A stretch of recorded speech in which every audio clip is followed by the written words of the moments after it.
Hello বন্ধুরা, স্বাগত আমার ইউটিউব চ্যানেল কুক কুইনে। আবার একটা নতুন রেসিপি নিয়ে আপনাদের সামনে চলে এলাম। আজকে আমি আপনাদের বানিয়ে দেখাবো ভোলা মাছের ঝাল। রেসিপিটা শুরু করার আগে আপনাদের সবার কাছে একটাই অনুরোধ করব, যারা এখনও আমার চ্যানেলকে সাবস্ক্রাইব করেননি বা নতুন এসেছেন আমার চ্যানেলে, তারা প্লিজ চ্যানেলটা সাবস্ক্রাইব করে নিয়ে পাশে দেওয়া বেল আইকনটা ক্লিক করে নেবে আমাকে সাপোর্ট করার জন্য। তো চলুন রেসিপিটা স্টার্ট করে দিই। রেসিপিটা বানাবার জন্য আমি কড়াতে দিয়ে দিচ্ছি তেল। আমি সাদা তেল ইউজ করেছি, আপনারা চাইলে সর্ষের তেলও ব্যবহার করতে পারেন। তেলটা ভালোভাবে গরম হয়ে গেলে আগে থেকে লবণ হলুদ মাখানো ভোলা মাছগুলো একে একে আমরা তেলের মধ্যে দিয়ে দেব। চুলার ফ্লেমটা কিন্তু হাই ফ্লেমে রাখতে হবে, কারণ ভোলা মাছটা এমনি খুব নরম হয়। আর তো লো ফ্লেমে যদি মাছগুলো ভাজেন তো মাছগুলো ভেঙে যেতে পারে।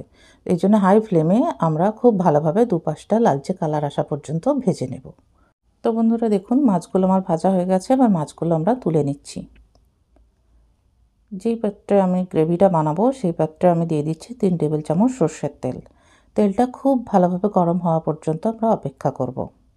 তেলটা ভালোভাবে গরম হয়ে গেলে এর মধ্যে দিয়ে দিচ্ছি হাফ কাপ পেঁয়াজ কুচি। পেঁয়াজটা 1-2 মিনিট আমরা নাড়াচাড়া করে নেব, যতক্ষণ না পেঁয়াজটা সফট হচ্ছে। দেখুন পেঁয়াজটা সফট হয়ে গেছে, হালকা লালচে কালার চলে এসছে। এবার এর মধ্যে আমরা দিয়ে দেব 1 টিস্পুন আদা রসুন বাটা। আদা রসুন বাটাটা দেওয়ার পরে 1 মিনিটের মতো আমরা নাড়াচাড়া করে নেব, আদা রসুনের কাঁচা গন্ধ চলে যাওয়া পর্যন্ত। এবার এর মধ্যে গুঁড়া মশলা অ্যাড করছি, যার মধ্যে আছে লঙ্কা গুঁড়ো আছে, হলুদ গুঁড়ো আছে, ধনিয়া গুঁড়ো আছে আর জিরা গুঁড়ো আছে। আর দিয়ে দিচ্ছি স্বাদ মতো লবণ। এবার মশলাটা 1 মিনিটের মতো নাড়াচাড়া করে নিয়ে এতে একটা বড় সাইজের টমেটো কুচি দিয়ে দিচ্ছি। টমেটোটা দেওয়ার পরে 1 মিনিটের মতো আমরা নাড়াচাড়া করে নেব।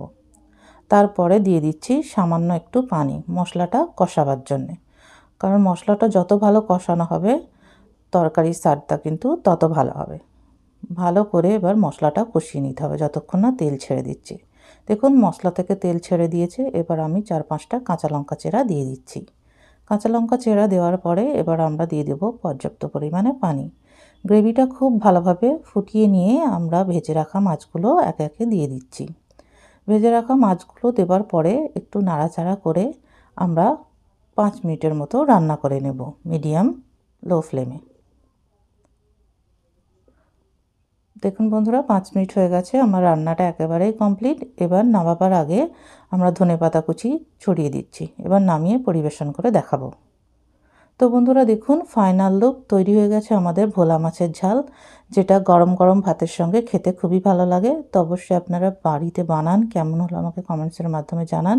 রেসিপিটা ভালো লাগলে একটা লাইক করার অনুরোধ রইল।